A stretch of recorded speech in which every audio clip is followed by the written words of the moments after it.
babae. Pero kapag bata-bata pa, marami pang kanilingan, standard, di ba? Pero pag nakapasa sa kalendaryo, babae ng simple, Lord, kahit lalaki. Eh ngayon na bago, may mga nagpipick ang pag-lalaki ng babae. Ang hindi na naman natin, ang society, very sophisticated. Kaya ang ating vision ay ang ating advokasya, yung ating future generation ay malinaw. Kasi yung panahon ng mga kabataan ngayon, may sariling mundo.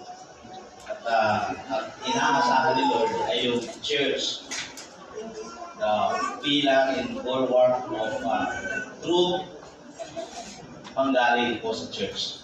Sa society kasi, ang sinungalingan